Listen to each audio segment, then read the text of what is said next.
School and Society, Module Introduction. Dear learner, welcome to the course School and Society.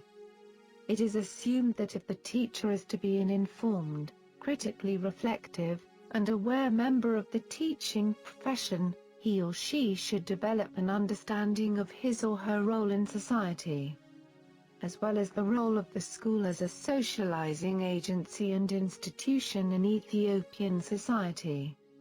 This course will, therefore, designed for students attending a postgraduate diploma in teaching (PGDT) program. Course rationale: the development of sound and constructive relationship between the school and a society has become an essential function of democratic systems in a changing environment.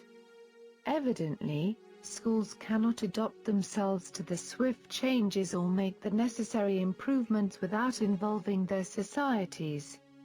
There must be a structured, systematic and active participation on the part of the society in developing educational policies, programs, plans and their implementations. This course will enable students critically examine the contemporary theories of school and society relations in education. It also tries to integrate the diverse nature of the school and society. Moreover, it encourages students to examine societal participation in education in school improvement program with the theories and practices identified in their progress. Course description: the course School and Society introduces students with the basic knowledge and skills that are required to promote the relationship between school-society by addressing the purpose of schooling. It helps the students to find out the unique nature of schools and their affiliation with the society by focusing on sociological, historical, philosophical, and political issues. It also enables the students to comprehend how schools function in a dynamic societal environment, recognize the role of society on key issues like school improvement program, school culture, and organizational learning. For the sake of convenience to the learner, the module is divided into 6 units. The first unit of this module presents general understanding of schools' environmental components. The second unit tries to look at the diverse nature of the school and society. The third and fourth units deal with an overview of societal participation and school improvement respectively. The rest 2 parts of this module tries to look areas and methods of societal participation in education.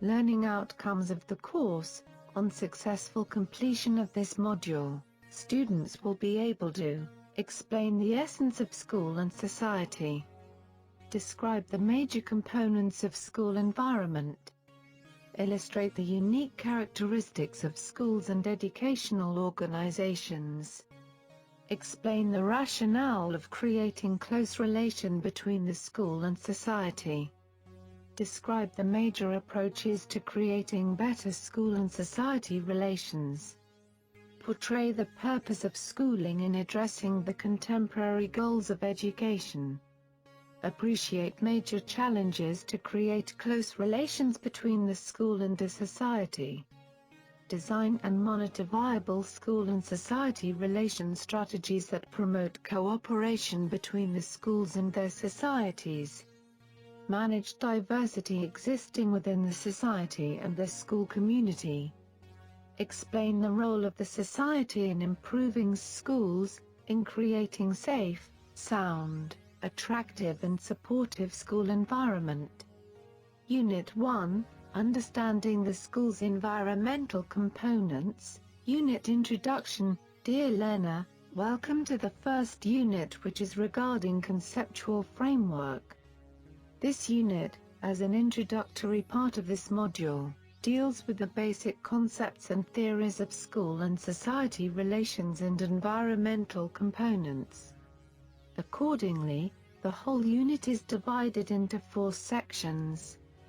The first part of this unit begins with basic key terms and concepts about the meanings of society.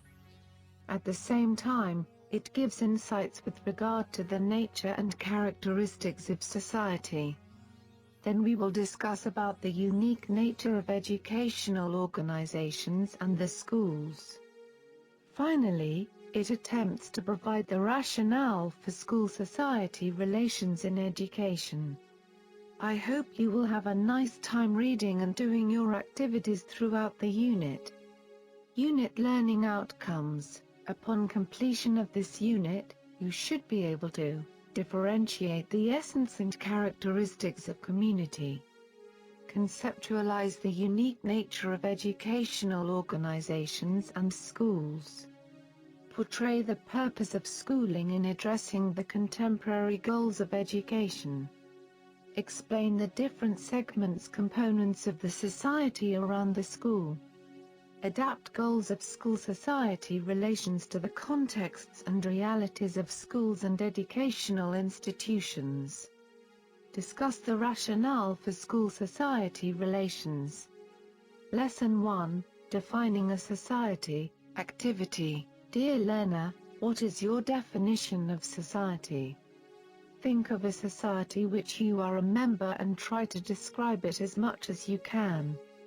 Try to list down what comes to your mind about the issue. Good job! This term society has been derived from a Latin word socius that means association or companionship. Thus society means a larger group of individuals, who are associative with each other. From the initial word, we can understand that society exists only where social beings create relationship with one another. Thus society is a web of social relationships.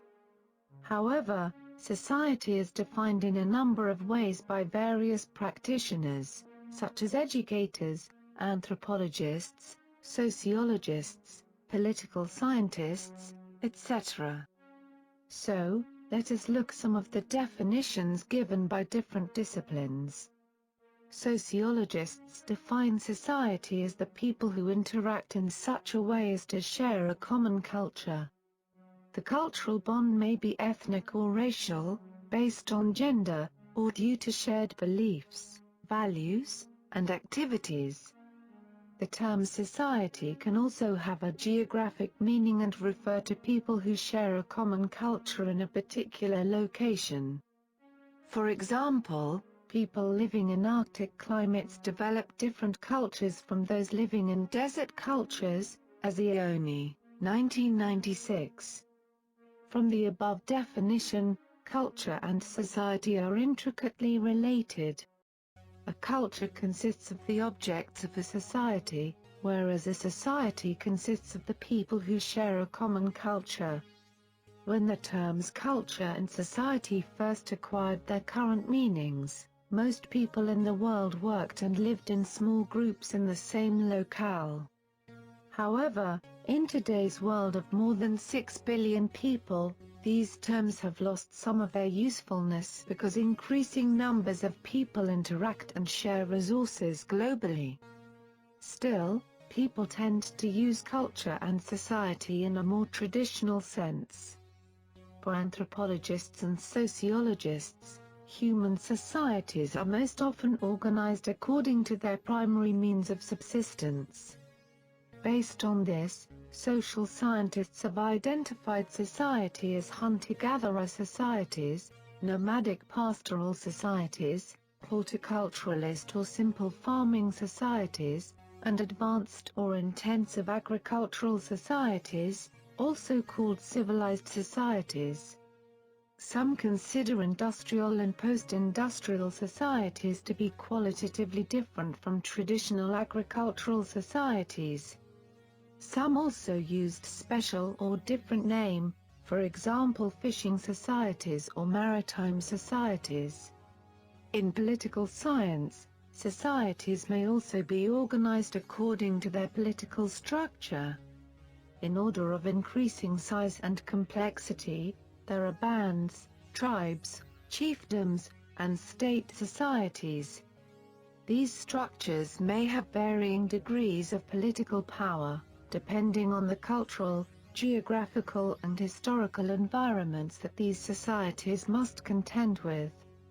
Educational practitioners, Daramola, 2012, and Ottaway, 1980, define society as the whole range of social relationships of people living in a certain geographic territory and having a feeling or a sense of belonging to the same group. When we are looking the contemporary usage, the term society is currently used to cover both a number of political and scientific connotations as well as a variety of associations. Regarding this point, Mandatum, 2008, argued that defining society is apparently a much simpler task to accomplish, although it is problematic to define what we call society and what its relationship might be to a geographic unit, a nation, a language, a culture, the state and statehood. A dictionary might be useful again here, and this time a social science dictionary would be the most useful. The Collins Dictionary of Sociology defines society as follows. 1. The totality of human relationships. 2. Any human group that perpetuates itself more or less linked to one specific geographical region, holding its own institutions and culture. Both tribes and nation-states in the modern sense belong to this category.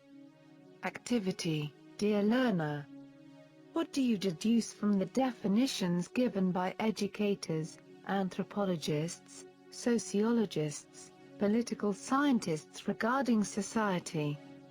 Currently, the criterion for a community to be defined as a society was the potential for their members to interact with each other. What counted was the frequency and scale of these interactions.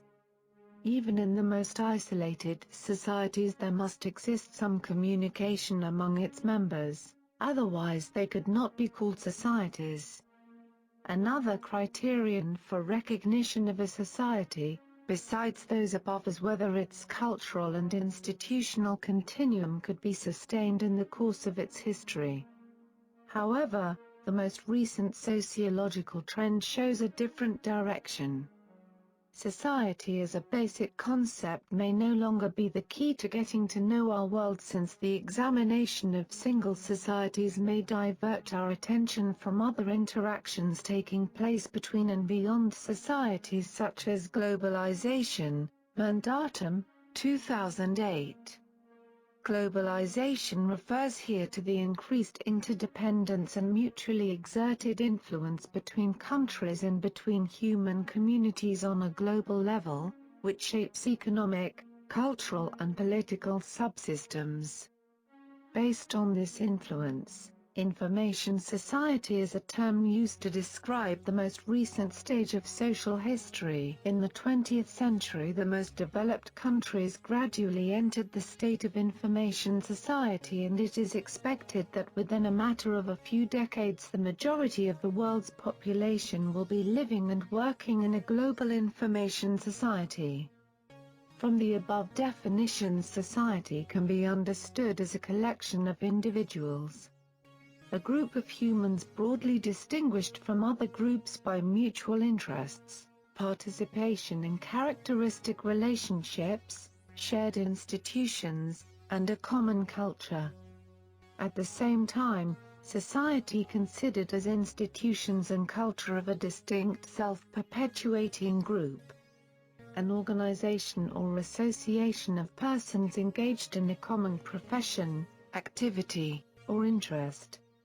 More broadly, a society may be described as an economic, social, or industrial infrastructure, made up of a varied collection of individuals. Members of a society may be from different ethnic group. A society can be a particular ethnic group, or a broader cultural group, such as a Western society. The word society may also refer to an organized voluntary association of people for religious, benevolent, cultural, scientific, political, patriotic, or other purposes. Activity. Dear learner, What differences and similarities do exist between the concepts of community and society? Here we will focus on understanding within education context, and ask yourself, why should educators be interested in them? Having said these, I think it is better to clarify the concept of society and community in relation to this module. When we review different literature, on the one hand, we can found that community would be described on a local scale, whereas society would describe the whole world. Based on this premise, society is nothing but of people residing in the area, locality, town, city, state or in the country irrespective of religion, sex, race etc., and community relates to particular caste, religion, sex, race or the like. Daramola, 2012.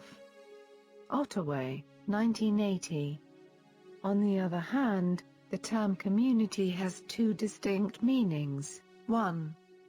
A group of interacting people, living in some proximity, that is, in space, time, or relationship. Community usually refers to a social unit larger than a household that shares common values and is social cohesion. The term can also refer to the national community or international community, and 2. In biology, a community is a group of interacting living organisms sharing a populated environment. In other words, a community is a group or society, helping each other. Cohen, 1985. The latter definition will coincide to the archaeological studies of social communities. The term community is used in two ways in archaeology, paralleling usage in other areas. The first is an informal definition of community as a place where people used to live.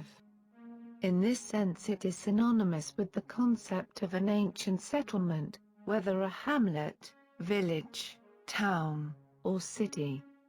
The second meaning is similar to the usage of the term in other social sciences. A community is a group of people living near one another who interact socially.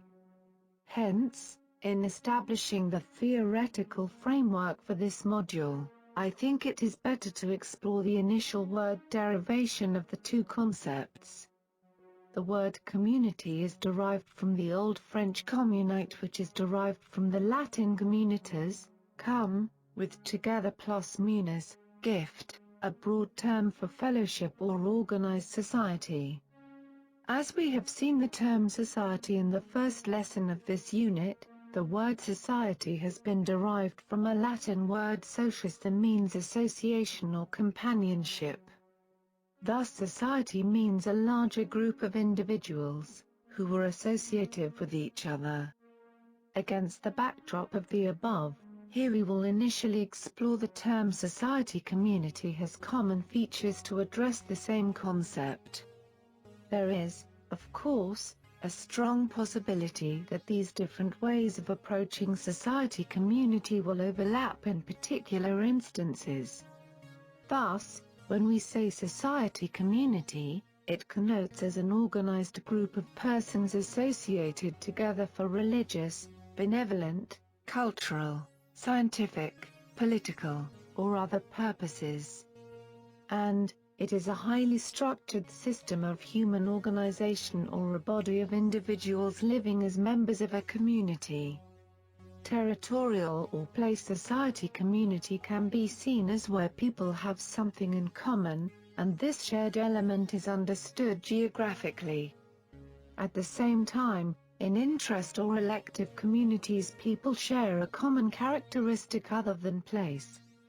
They are linked together by factors such as religious belief, ethnic origin or occupation. Here, we can argue that society community involves two related suggestions: that the members of a group have something in common with each other, and the thing held in common distinguishes them in a significant way from the members of other possible groups. Society community, thus, implies both similarity and difference.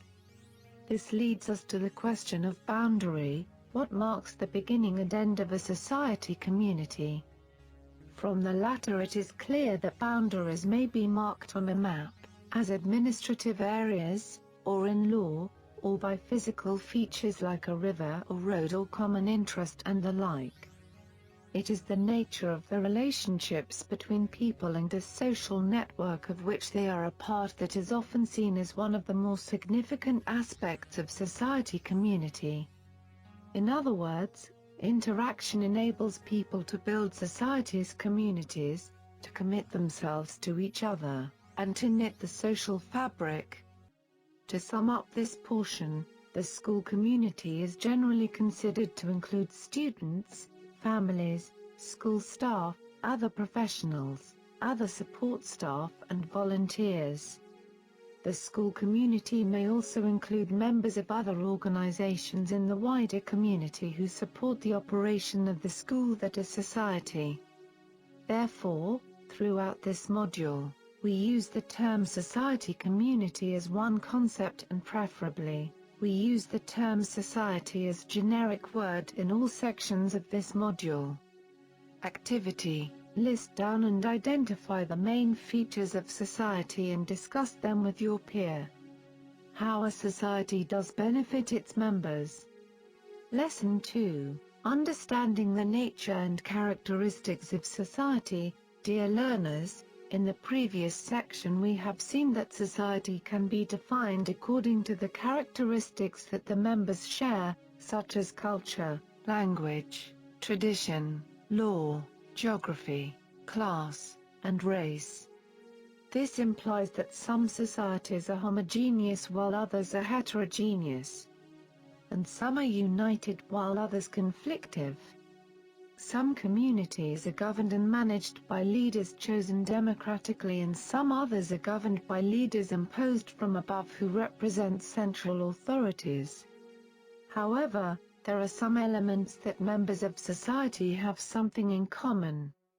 Therefore, an understanding of the nature and characteristics of a society, what they look like, what they want and why they want it, their background, is prerequisite for any program design, planning, administrative organization, and determine content, teaching materials and methods. Accordingly, the following are important characteristics or features of society that must be considered for any endeavor as cited by Batt, 2011. 1. Social organization. Members of a society are socially organized. Society itself is a structure, and the important components and elements of social structure are norms, rules, statuses, power, authority, groups, associations and institutions.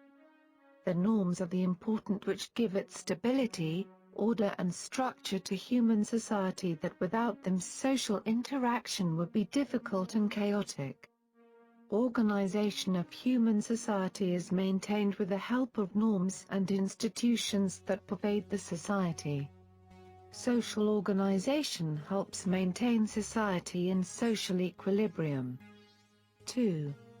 A system of social relationships. Society refers to social relationship. The meaning of social relationship shall be clearer if we distinguish it from physical relationship.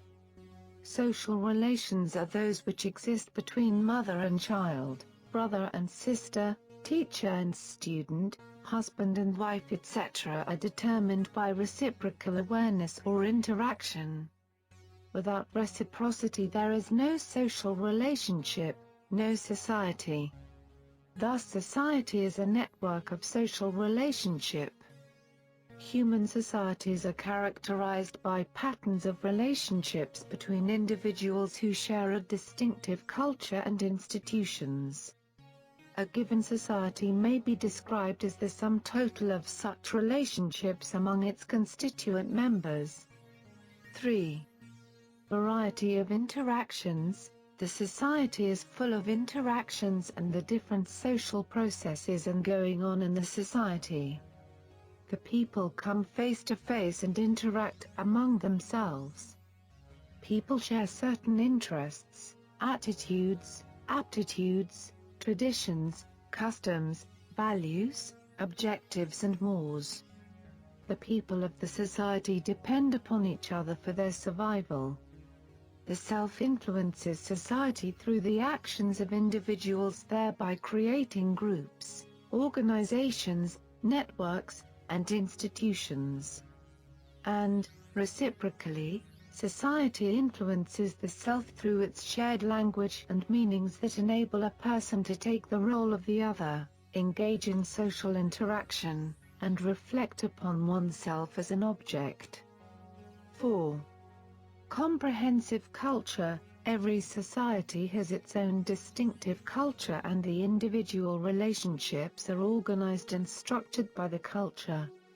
Culture consists of the art, knowledge, behaviors, objects, beliefs, morals, law, value, custom, tradition, literature, science, philosophy and other characteristics common to the members of a particular group or society acquired by individuals as a member of society. Society preserves the culture and also transmits it to the future generations. Thus society is the store and center of human culture. Through culture, people and groups define themselves, conform to society's shared values, and contribute to society. The society will be differentiated by the other society because of its unique culture.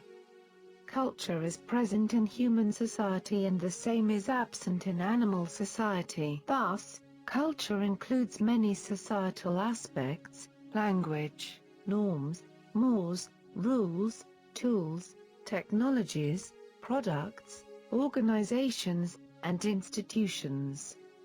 This latter term, institution, refers to clusters of rules and cultural meanings associated with specific social activities. Common institutions are the family, education, religion, work, and others. 5.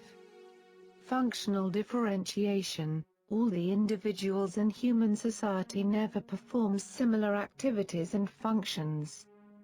They perform different functions depending upon their sex, age, interest, abilities, skills and other qualifications. There is more and more specialization in each work and are expected to do their work allotted to them. There is division of labor depending upon different considerations and the functions assigned to them are performed. This develops functional interrelationship among the members of the society. 6. Feeling of solidarity. Since individuals of the society occupy a common territory, common customs and traditions, common values, common history, common cultures, and self-contained interdependence on each other obviously cause oneness and develop feeling of solidarity among them. Though occasionally interact with other societies, they never lose their identity and remains united as long as their society survives. 7. Interdependence. In a society all members depend upon each other. For example, family, the first society in which we all are closely and deeply associated, is based on the biological interdependence. Similarly, in a family some members earn and all depend upon them. The children depend upon their parents in childhood age and parents depend upon their grown-up children in their old age. Both male and female members in the family cannot survive without the interdependence upon each other in every sphere. Thus interdependency is the most significant element of society. At the higher level, one nation depends upon the other in the economic, social, political, cultural fields.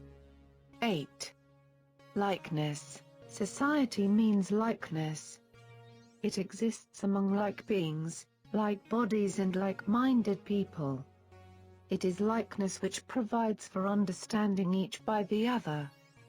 This understanding is based on friendship, intimacy, association, institution and any such other types of relationships. Similarities are found among the people of society in customs, traditions, folkways, mores, norms, values, beliefs, attitudes, needs, objectives etc. So likeness or similarity is an essential element of society. 9. Differences. Though there is likeness in the society, yet it is characterized by difference also. In every society, there are people who differ from one another in a number of ways. For example, family rests upon the biological difference between the sexes. Some are males and others are females. Similarly, people differ from one another in respect of their ability, talent, capacity, interest, tendency etc. Human beings also differ from one another irrespective of rights and duties, thoughts and ideals, professions and economic activities. So society involves both likeness and differences. 10. Cooperation and conflict. Society is cooperation crossed by conflict. Both cooperation and conflict are the essential elements of society. Cooperation plays a vital role in every aspect of our social life. Society cannot exist without cooperation. People cannot lead a happy and comfortable life unless they cooperate with each other. Family rests on cooperation. The members of the family cooperate with each other to live happily and peacefully. Not only cooperation but also conflict is essential for society. Society needs struggles to solve social as well as personal problems. Society also requires conflicts for its formation and growth, harmony and disharmony, association and dissociation as well. Conflict is a universal process through which all things have come to existence. 11. Society is abstract. Society is an organization which consists of social relation, customs, laws, mores, norms, values and so on. These are abstract and intangible. People only feel and realize these relations. Thus society is same thing which cannot be seen or touched. It can only be felt and experienced by its members. Society does not include any concrete form and therefore, society is abstract. That is why abstractness is a significant characteristic of society. Based on the above clarifications, we can summarize the characteristics of society as follows. 1. It is the largest human group. 2. It satisfies the needs of its members. 3. It is having sense of belonging and cooperation. It is more or less permanent association. 4. It is abstract, because social relationships can be felt and imagined and cannot be seen. 5. Everyone in society is dependent upon every other member. 6. It should be organized, that is, will be having division of labor. 7. It will be having likeness and differences. Due to these differences, variety in human behaviors and division of labor and specialization of roles is there. 8. There is consciousness of kind among the members of society. 9. Society is a dynamic entity or always changing. 10. It has its own means to survive. 11. It is a self-sufficient social system. 12. It lasts for a longer period of time than groups. 13. It will form a social structure through social institutions, that is family, education, economic, political and religious institutions.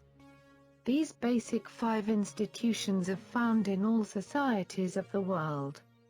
14. It has its own culture, Farouk, 2011. Activity. According to the describing features of a society, think of a society you belong to and describe it.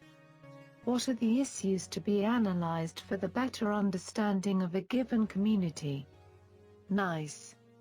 Lesson 3, Unique Nature of Educational Organizations and the Schools. Dear learner, in the previous section we have seen that the general concept of society and the nature and characteristics of society. These topics are basic issues and will help you to comprehend the subsequent topics. In this section, we are going to see the unique nature of educational organizations and the schools. Under this section, we are going to look the purpose of schooling with contemporary goals of education. At the same time, the peculiar nature of educational institutions or schools from other organizations is the major topics that are going to be addressed under this section. The purpose of schooling, contemporary goals of education. Dear learner, why do we have school in the first place? Why should we send our children to school? What is the purpose of schooling in general? Please try to reflect on this issue. Really excellent. Now let us examine different views of purpose of schooling provided by different scholars and compare your answer with that of the scholars. At some level it is comforting to know that the current struggle to define a common purpose for schooling is not a new condition. Centuries ago, Aristotle noted there was no consensus regarding what should be learned by the young. He mentioned the possible purposes of study being usefulness in life, seeking goodness, or advancing the bounds of knowledge. To give emphasis, Kremen, 1975, called for a great public dialogue about education that raised the most important questions that can be raised in a society. What knowledge should we the people hold in common? What values? What skills? What sensibilities? When we ask such questions, we are getting at the heart of the kind of society we want to live in and the kind of society we want our children to live in. Pothoff and others, 2009. Activity. In a world characterized by astonishing progress in so many domains, why has the question of common purpose for schooling proven so difficult to achieve? Please give your own argument. Nice attempt. Now compare what you have reflected with what follows. Let us look in detail for lack of common purpose for schooling and the difficulty based on the assumptions provided by different scholars. According to different practitioners, confusion in the meaning for two key terms, education and schooling, is a first explanation for the lack of a shared common purpose. Roland Martin in Pothoff and others, 2009, argues that the public mind views education and schooling as nearly synonymous, but schooling, in truth, is but one element of a vast educational system that can be detected in virtually all aspects of our lives, including homes, neighborhoods, places for worship, clubs, museums, libraries, and recreation facilities. Other differences between education and schooling are also noted. For example, whereas there tends to be a clear ending to most individuals' formal schooling, education never ends. Rather, education is an endless process of growth. Dewey, 1916. Establishing a clear focus on the more definitive and narrower common purposes for schooling is a needed step. Another assumption is that one chief purpose of school is to instruct students. By this is meant that teachers know and students do not. The teacher's task is to convey what they know to their unknowing students, and then confirm the efficacy of this transaction by testing the student's ability to remember, or at least recognize, what they have received. the lesson may be transmitted to the student by the teacher, but often the instruction takes place by textbook or other medium. In other words, students receive their lessons primarily through what they hear and what they see. Other modes of learning, such working with the hands, demonstrating through gymnastics, and practicing elocution, are secondary, perhaps entirely neglected approaches. Teaching is not only involved in the transfer of knowledge but also serves to focus insight and the self-learning forces within the child, each requiring modification based upon the developmental stage of the child. Mitchell and others, 2008. This assumption is valid only if by education we mean simply the transmission of information. A teacher's task is not to pour in material but to draw out students' nascent capacities. Herein lies the fundamental difference between instruction, which in its etymological origins means to pour stones, Latin structus, into an empty vessel, and education, which in its origins means to lead or draw, Latin ducere, forth or out, Latin e. When they instruct, teachers insert what they know into the empty vessel of the student who knows not. By contrast, when they educate, teachers draw forth from a student what he or she in some sense already knows, whether implicitly or explicitly. This latter approach to educating is sometimes called the discovery method, or, in some forms, constructivism, or even the Socratic method. And yet all too easily education is replaced either for lack of time or lack of teaching skill, by instruction. Mitchell and others, 2008. A second mitigating factor is the issue of who decides the common purpose, for schooling. Over the past 50 to 60 years, an increasing percentage of schooling decisions have been made at the state and or national levels or generally at the top echelon. In any event, the reduction in local control remains controversial. Goodlad, 1994, for example, places greater trust in local control. The purpose of the local school is to provide all the young with the education not provided elsewhere in the cultural context. The purpose of schooling is to support all the local schools in this endeavor. A third factor that slows progress toward achieving a common purpose for schooling is the changing nature of the larger society. Schools do not operate in a vacuum. As the nature and needs of society change, the expectations for schools also change. Pothoff and others, 2009. The confounding factors noted above, while vexing in and of themselves, are not the whole story. The inability to forge a common purpose for schooling while reflective of philosophical differences also reveal conversations in which people struggle to reach agreement regarding two key purpose-related issues. One conversation pits purposes for schooling focused on economic issues, that is, preparing youngsters for the world of work, in competition with purposes designed to prepare youngsters for citizenship in a democratic society. I think it is better to clarify the two primary opposing views or philosophical differences exist regarding the purpose of schools stated by Pothoff and others, 2009. 1. Purposes for schooling focused on economic issues. According to the first assumption, the chief purpose of education is to prepare students for the workforce. This assumption posits an economic motive for an essentially cultural activity. On this view, the mark of successful schooling will be students who are productive wage earners. To the extent that this paradigm rules the learning experience, testing will focus on skills having to do with economic values such as competition, efficiency, and speed.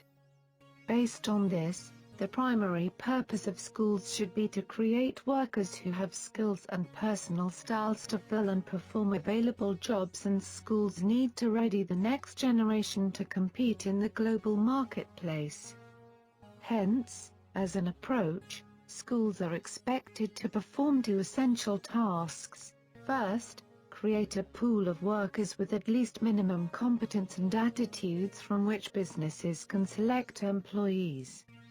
And then provide a way of sorting workers in rank order of ability, eliminating those from the pool who do not have the perceived capacity to function as employees. The goal for businesses, of course, is to have a large pool of potentially qualified candidates with requisite skills that far exceeds the availability of jobs. This allows the business to select the best candidate. The resulting competition for jobs allows them to keep wages lower, thus decreasing costs and increasing profits. This goal becomes evident through the call for identified minimum standards and the use of standardized testing with higher levels of skills. 2. Purpose of schooling focused on active citizens. The second assumption of purpose of education is to prepare students to become responsible citizens in a democratic society. The motive for teaching, here, is to inculcate the values of a society and thereby help students align themselves with their political and social environment. Far from raising children to fit a pre-existing order, education was intended to cultivate a generation of leaders who would ceaselessly renew society out of their own insights and their own thinking. For this group of people, schools should seek to develop active citizens, helping children develop their own capacity for personal achievement and contributing to society as an active citizen for democracy. Hence, as an approach, schools seek to help students achieve personal excellence and become effective citizens. Their learning activities must be organized quite differently. In such schools, the curriculum would necessarily offer many rich opportunities rather than focusing only on narrow basic skills. Students are nurtured to become adults who have skills, attitudes, and knowledge to be productive community members, leaders, parents, as well as workers. In addition to the dichotomy represented by the advocates of schooling for economic reasons versus schooling to prepare for citizenship, a second conversation posits there are two common purposes for schooling that may be complementary at times or conflicting in other instances. One view is that the common purpose should be maximizing development of the individual. European-based writers from the 18th century declared that education should encourage the full development of the human being in ways that permit self-expression while avoiding repression and conformity. The second of the views in this conversation proposes that the common purpose for schooling is to prepare youngsters for contributing to the common good of all. Goodlad, 1994. Dewey, 1916, and Apple and Bean, 1995, are among the many who stress the importance of democratic ideals which promote the common good. In sum, education needs to be pursued for its own ends, not for some extrinsic goal beyond itself. The moment education becomes primarily a means to some other goal, political or economic, it begins to lose its cultural value. Mitchell and others, 2008. And what is this integrity? Here we return to the question posed earlier about the reason for sending children to school. If not to fill them with instruction, train them for the workforce, or outfit them as good citizens, what are the most important purposes of education? In all three phases, the overarching purpose of education is to assist human unfolding. Ultimately, school serves not the business world nor any political agenda, but rather the child and young adult as he or she unfolds those capacities that make him or her uniquely human. and what makes the human being unique. Activity. Dear learner, based on the above justification, what do you think is major purpose of education? Please discuss in group and reflect your stand to the whole class. Very good. The peculiar nature of educational institutions/schools/educational organizations are social entities that have exceptional mission and orientation towards their goal fulfillment. As it has been repeatedly described by scholars and educators, although they have some major commonalities, schools and other educational institutions differ from industrial plants and other similar organizations. Hence, due to their unique feature, they also require management with special attitude and skills in line with the special activities. Some of the prominent features are presented as follows. Activity. Dear learner, discuss in brief what really makes educational organizations and schools unique social institutions. What do you think is the implications of these unique features in view of the management of educational organizations and schools? Please take as a homework and come back with your argument to reflect in the whole class. Well, I presume you have very well tried to scrutinize the peculiar features of educational institutions from other social organizations. Now, check your reactions with what pursues. With respect to the above, Kumble and Olusebeshi, 1991, have identified the following 6 features that make educational institutions and its management to be distinctive from others. 1. Crucial to the society, educational institutions are unique and become important in the range of their functions and centrality of relationships to the other social institutions and society at large. All social services and other economic sectors require qualified manpower. Schools provide education and training services with the necessary skills, attitudes and values of the manpower or inputs of the various social systems and economic sectors. It is the base for the effective functioning of all other sectors of any country. Therefore, the school management should give due consideration to the activities that help to fulfill these societal and economic demands. 2. Public visibility and sensitivity. School and its functions are more visible and sensitive to members of the community larger than any other organizations. Most of the members of the community are sensitive about the service of educational organizations and their internal operations. Because the school and the education system, in general, serve the society and its functions is always a core concern for the parents, the government and other parties. It is expected to follow the interest of these stakeholders. Hence, school is required to establish healthy relationship with the community around the school and address diverse expectations and interests of the society. 3. Complexity of functions. Educational institutions are constituted with people such as teachers, non-teaching personnel, students and members of the community. Schools directly deals with the human being, the most complex organism. Delivery of training to produce skilled manpower and attempts to change behaviors. These people have different individual and group needs and interests that they want to be addressed by the school. Addressing diversified needs and interests of the different people makes the function of the educational manager very difficult and complex. 4. Intimacy of necessary relationship. The teaching and learning process is impossible to be carried out by a single individual or a part of the system. Unlike other organizations, the degree of relationship among school personnel, relationship among students, between teachers and students, among teachers and between teachers and parents, is very strong, having greater degree of human intimacy. For the successful achievement of the overall objectives, the school organizations and their managers must create intimate relationship among school personnel, and between the school personnel and the community. 5. Staff professionalization. Do you remember the qualification of most or all of the staff members of the teachers in your secondary school?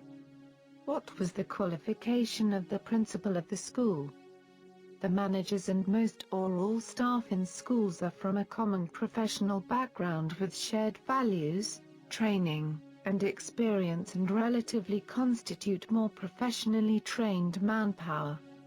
Professionalism entitles teachers to claim enjoying a higher degree of autonomy in their key tasks, the teaching-learning process. In a school where most of the employees tend to be professional in education and outlook, personal disposition of the staff are affected by professional values, superior intelligence and communication.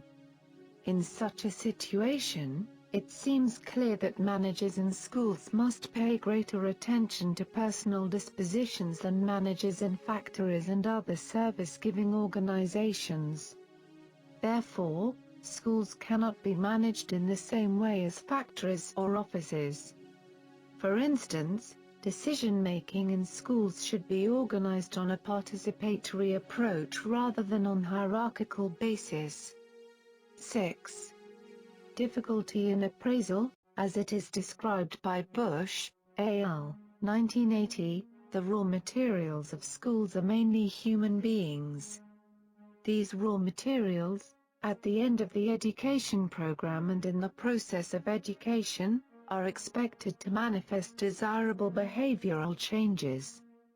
The change involves knowledge, skills or attitudes, all of which influence behavior. But because human beings cannot be processed, programmed, or manipulated as can any raw materials and industries, change of behavior in educational institutions is not visible in a short period of time. It requires accumulation of evidences from many sources for a considerable period of time to determine the sustainable change of behavior. As a result, it is difficult to measure the level and degree of behavioral change of the students and effect in schools when compared with other social institutions. Although examination results contribute to the evaluation process, they cannot tell the whole story about the development of children, which may include the physical, mental and emotional and the overall personality development of children. Since behavioral changes may not be manifested in a short period of time, the educational managers are in a difficulty to appraise or measure the degree of performance even if special measuring instruments or procedures are devised. Activity. What do we mean by behavioral change? How do you know whether you, as a learner, brought a behavioral change or not? Would it be possible to justify the behavioral change of a student through his/her exam results? How can it be described and measured then? To sum up this lesson, the above unique aspects of educational management are the special conditions under which it operates and which may entitle it to stand apart from other form of management as a special profession. Therefore, it seems evident that the great demands upon schools, the number of points where it touches people and their institutions, and the sensitivity of these points of contact with children, values system, professionalization of staff, problems of evaluation are unique features that characterize educational institutions. Hence, from the above explanations, it can possibly be concluded that the essence of school tasks and its success or failure has to be evaluated against these vital but elusive criteria. This in turn, the management of these institutions and their staff calls for a special kind of profession. Thus, the range of its functions and the centrality of its relationship to the other systems and social institutions is one of the unique aspects of the educational system which influences its organization and management. Lesson 4, School, Society Relations in Education. Dear learner, in the previous 3 lessons we have seen that the essence of society, the nature and characteristics of society, the purpose of schooling in addressing the contemporary goals of education and the unique nature of educational organizations from other social institutions. This is the last lesson of Unit 1. In this lesson, we are going to state the major objectives of creating close school-society relations and discuss also the rationale for school-society relations. Activity. Dear learner, why do we bother for close school-society relations? Is close school-society an end or a means to any other ends? What objectives has your primary or secondary school attained so far? Please mention few of the objectives of close school-society relations from your own experiences. Very good. Now read the information below and compare your answer with the information provided. First, before dealing with school-society relations, let us look the meaning of school-society relations. How schools are organized in the functions of the school to the wider society in brief. School is a special environment where a certain quality of life and certain types of activities and occupations are provided with the object of securing the child's development along desirable lines. Schools ensure the harmonious development of child personality through pre-planned objectives. For that reason, school is the only agency through which cooperation of different agencies such as the family, the community and the state may be successfully achieved. Therefore, the best system for organizing a school system revolves around accountable community autonomy, which takes into account the strengths of both community-centered school systems and state-regulated school systems.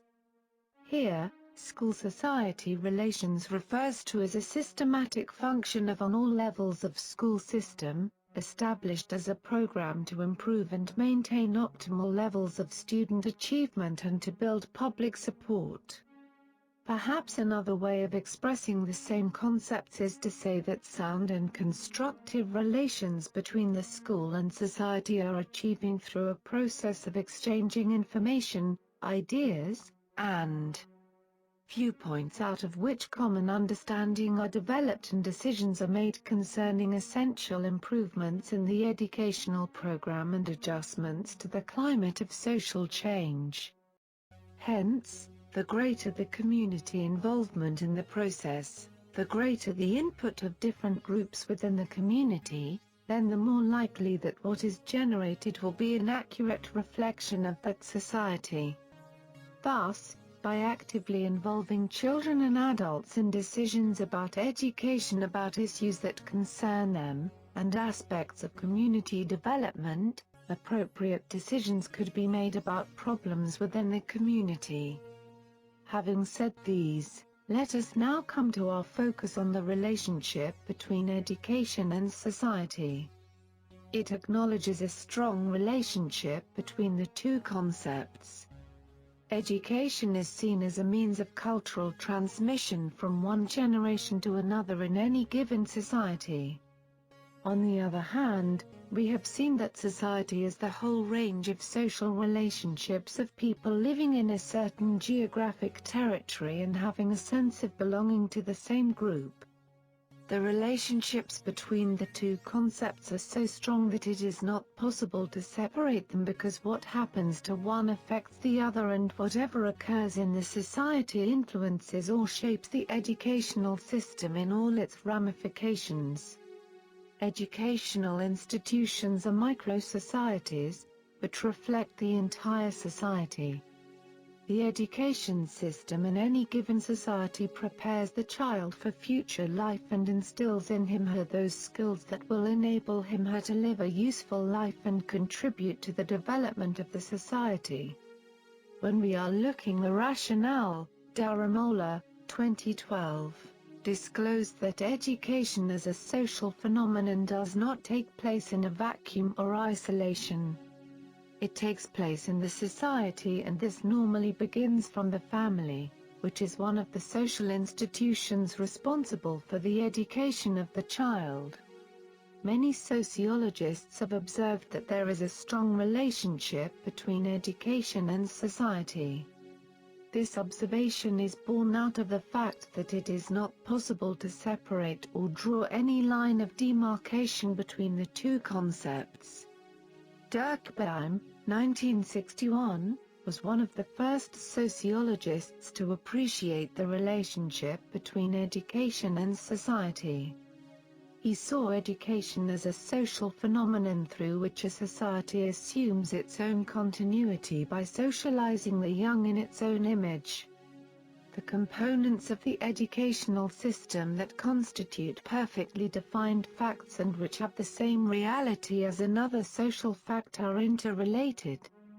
They are interrelated internally, so that a given education system has unity and consistency, and also externally so that the education system reflects a society's moral and intellectual values.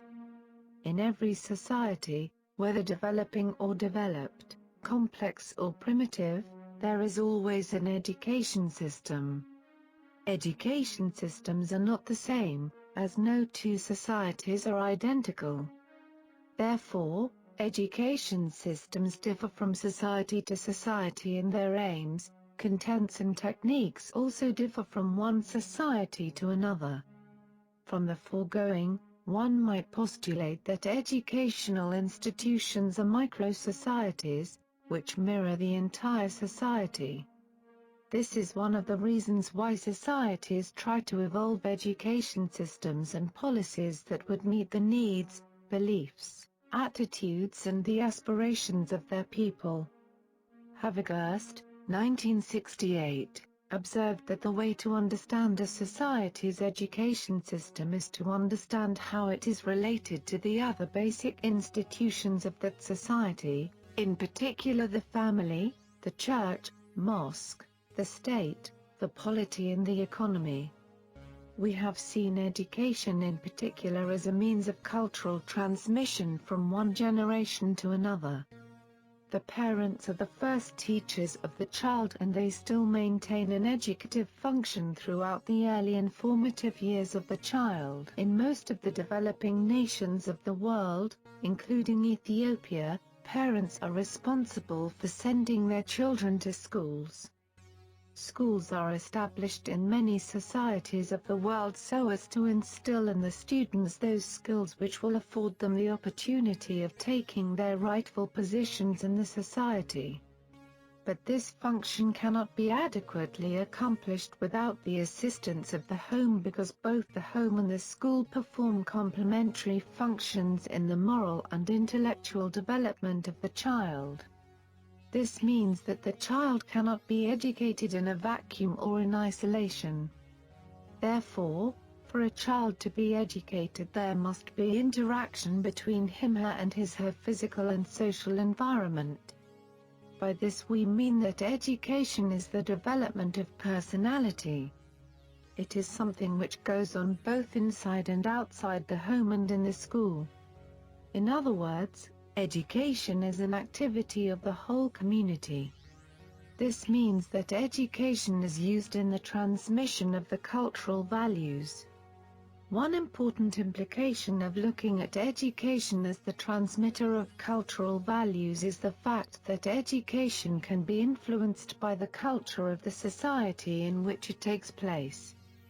For this reason, one may infer that for a child to be educated, he/she must be influenced by his/her environment and, in turn, be capable of influencing it. and it is only by the concept of the continuous interaction of the individual and his/her society that the development of personality can be properly understood. We have noted above that education is a means through which the cultural values of a particular society are transmitted from one generation to another. Through this process, the society is able to achieve basic social conformity and ensure that its traditional values, beliefs, attitudes and aspirations are maintained and preserved. Clerks, 1948, observed that a general knowledge and acceptance of the aims of our society is essential for all its citizens, and it must be achieved through education but in a form which makes it compatible with freedom. So he reconciles the double purpose by saying that admittedly, the purpose of the educative society may be to make human being conformable. But overmastering that must be the purpose to make human being free. A society needs a stable and dynamic set of values and a unified purpose. It is when this is ascertained that meaningful economic, political and social programs can be embarked upon for the overall benefits of the citizens. Activity, dear learner. Based on the above argument, explain the importance of schools and their functions to the society. Ottaway, 1980, contended that the transmission of culture still remains a vital function, and is not to be dismissed as merely conservative in the sense of being old-fashioned. He further observed that our children are potentially the society of the future, which still belongs to the non-social community, and education in this respect can be regarded as a socialization of the young. Education depends on the total way of life of a people in a society. This suggests that the type of education provided will differ from society to society. Besides, each society has its own norms, values and its own ideal persons who stand out clearly for the younger generations to emulate. It, therefore, implies that children have different people to emulate in different societies. It is logical to expect that the type education given in each society will change from time to time as the society changes. Many writers have argued that education is one of the causes of social change in the society, but another school of thought is of the opinion that educational change tends to follow other social changes, rather than initiate them. Ottaway, 1980, observed that ideas of change originate in the minds of human beings, often in the mind of a single individual. Exceptional individuals invent new techniques and propound new values for their society. These ideas arise from the impact of human beings on their culture, but do not change the culture until they are shared and transmitted by a social group. Another area of the relationship between education and society is through the arrangement of the entire society into a hierarchical order, that is, through the social structure in which education plays a prominent and significant role in fixing educated individuals into social classes.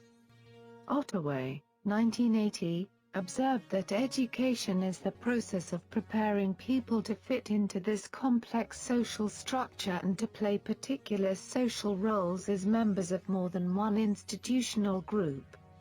Individuals have to learn to be fathers or mothers, school teachers or civil servants, shopkeepers or priests. They have to learn to keep the law, to understand how they are governed and to be prepared to try and change the social moves when they see that they can be improved. Education as a social phenomenon is also concerned with the preparation of the child for his future occupation in life. This is one of the main economic functions of education, and this is in the interest of both the nation and the individual. Through education, an individual knows the structure of the society and the different types of relationships that exist among those structures in the society. The child is taught how to perform different roles within the social structure in the society. These roles are interrelated. For example, the role of a father is a relational role. A father could be a son to another person. So education allows the child to perform his role adequately within the social structure in the society. In addition, the child is able to understand the network of interrelationships among the different social institutions that make up the society. Another aspect of the relationship between education and society is in the area of social interaction. Social interaction may be defined as any relation between people and groups, which changes the behavior of the people in the group. There is a need for social interaction by the child before he/she could acquire the culture of his/her society. This interaction in the society is therefore part of the child's education, provided that type of interaction brings about positive changes in the child's behavior in a right direction as required by the educational system. One important point here is that the child has been taking part in group interaction long before he/she starts to attend school, and the most common among these group interactions are within the family and the peer group. These groups in which the child interacts give him/her the opportunity to learn from the wider circles in the society. From his/her social contacts, he/she learns his/her roles in different groups, and this influences his/her personality development. Finally, education has to fulfill both the individual's needs and those of the society, and must keep pace with other subsystems in the society, as both variables are interrelated. All stakeholders should have to recognize the crucial role that schools have in contributing to the reconciliation of our society. This is not a job solely for schools, but schools do play a critical role. GRF, 2010.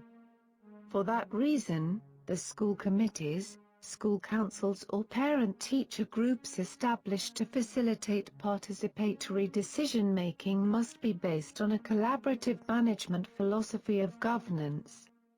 One of the core principles of good governance is to facilitate public participation in the decision-making process. We will see the concept of governance in detail in the later units.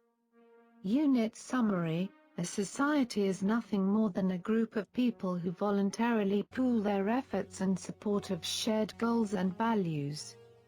When we are looking at the nature of society, it is a group of people related to each other through persistent relations. Or a large social grouping sharing the same geographical or virtual territory, subject to the same political authority and dominant cultural expectations. Societies are social groups that differ according to subsistence strategies, the ways that humans use technology to provide needs for them. We have seen also in this unit regards to characteristics that society would be considered as a collection of individuals who have the same beliefs, ideas, values, history, life experiences, and social environment, and associated together for religious, benevolent, cultural, scientific, political, patriotic, or other purposes. At the same time, society is characterized by a highly structured system of human organization for large-scale community living that normally furnishes protection, continuity, security, and a national identity for its members. As pointed out in Lesson 3 of this unit, the various organizations found in the society share many common characteristics. They, at the same time, have different characteristics. Their differences emanate, at least, from their mission and objectives. For example, business organizations and health organization are organizations. They both have distinct structure, objectives, require specialization, etc. These are some of their common features. However, their mission and objectives, among other things, are different. Similarly, educational organizations have peculiar features that differ from other organizations based on the range of its functions, the centrality of its relationship, professionalization of staff, problems of evaluation which influences its organization and management. With regards the purpose of education, two primary opposing views exist. On the one hand, the primary purpose of schools should be to create workers who have skills and personal styles to fill and perform available jobs. Others believe this outcome is too narrow. For this group of people, schools should seek to develop active citizens, helping children develop their own capacity for personal achievement and contributing to society as an active citizen for democracy. Finally, many sociologists have appreciated the relationship between education and society and have concluded that the two are so interrelated that one cannot draw any line of demarcation between them. It has been observed that the educational system of any nation must be based on the needs and demands of the society, and that any educational system that fails to meet the needs, aspirations and ambitions of the society is not relevant and is bound to fail. Review questions. Part 1. Choose the correct answer and write the letter on the space provided. 1. Which one of the following is correct about society? A. An organized voluntary association of people. B. Society considered as institutions. C. Totality of human relationships. D. All. 2. Which one is true regarding the term community? A. Interacting living organisms. B. People, living in some proximity. C. A social unit larger than a household. D. All. 3. Among the following, which one is not a characteristic of community? A. Variety of interactions. B. Not dependent to each other. C. Functional differentiation. D. All. E, A and C. 4. Which one of the following is not included in purpose of education?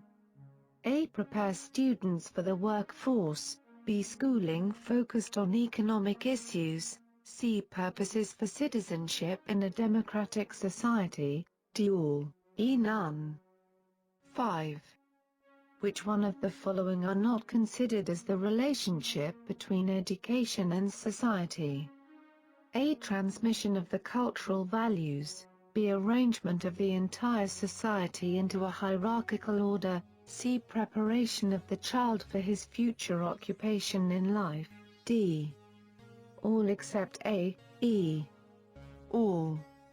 Part 2. Write true if the statement is correct and false if the statement is incorrect on the space provided. 1. Social relationships can be felt and imagined and cannot be seen. 2. The overarching purpose of education is to assist human unfolding. 3. Many communities are not at all homogeneous in nature. 4. One of the relationships between education and community is through the arrangement of the entire society into a hierarchical order. 5. Organization of human society is maintained with the help of norms and institutions that pervade the society. Part 3. Write short answers for the following questions on the space provided. 1. Write down 5 unique natures of educational organizations and the schools. 2. Explain the relationship between school governance and community participation. 3. Specify the differences between community and society. 4. List down 3 merits of community participation in education. 5. Educators must be sensitive to the status-oriented family issues. What does it mean? Please debate on this issue.